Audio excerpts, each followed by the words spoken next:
यहाँ की गुलाब जामुन बहुत मशहूर है, यहाँ के सबसे फेमस चीज़ है।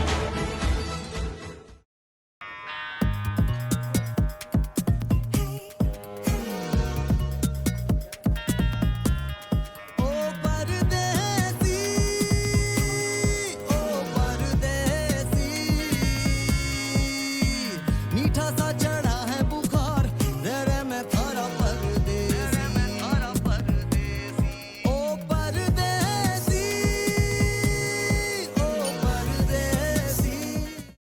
आइए देखते हैं चांदनी चौक की कहानी उसी की जुबानी।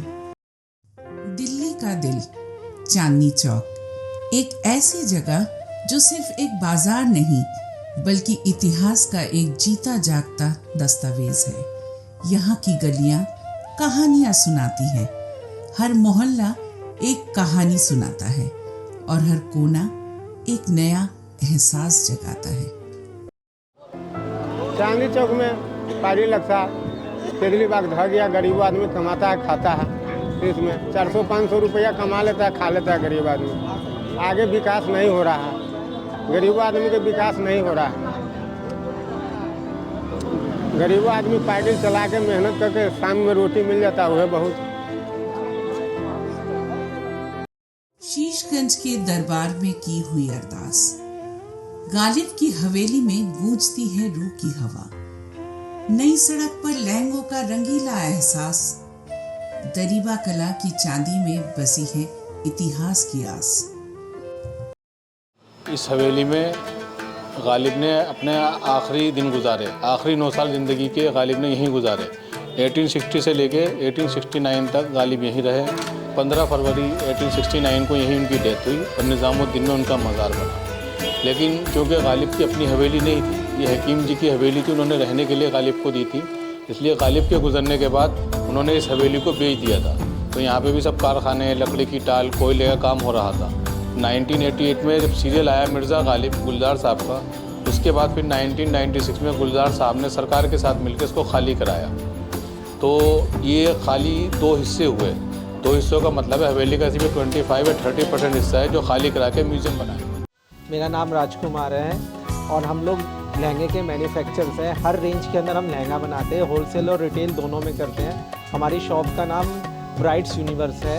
चांदनी चौक में बहुत पुरानी शॉप है हमारी, 20 साल से हम लोग इसी लाइन के अंदर काम कर रहे हैं। हर थीम के ऊपर लहंगा बनाते हैं। रजवाड़ा थीम हो गया, स्टोरी बेस हो गया, ट्रेडिशनल हो गया, गर्लिश हो गया, पार्टी वेयर हो गया, हर स्टाइल्स के लहंगा बनाते हैं। स्पेशलिटी हमारी लहंगों के अंदर ही है। चेनाराम और कन्वर जी की मिठाइयाँ जैसे मीठी बातें, पराठे वाली गली के पराठे खाए बिना न जाए रातें, खाड़ी बावली के मसाले महकाते हर एक गली, बल्ली मारा की जूतियां पैरों में बसी है तालीम की खली। ये 1901 से है, पाकिस्तान से है, लाहौर में अनारकली। चेनाराम ने स्टार्टिंग करी थी, उनके लड़के थे नीचाराम। दुकान 1901 से है, अब दिल्ली में है चांदनी चौक, फतेहपुरी चौक। अब यहाँ की सेव बादाम बर्फ़ी, नारियल बर्फ़ी, कराची हलवा सोहन, ये यहाँ के सबसे फेमस चीज़ है। फेमस दुकान है, ये पुरानी दुकान है, नई आइटम कोई नहीं है, सारे पुराने आइटम है। इनके बहुत दूर से लोग आते हैं चांदनी चौक में खाने के लिए।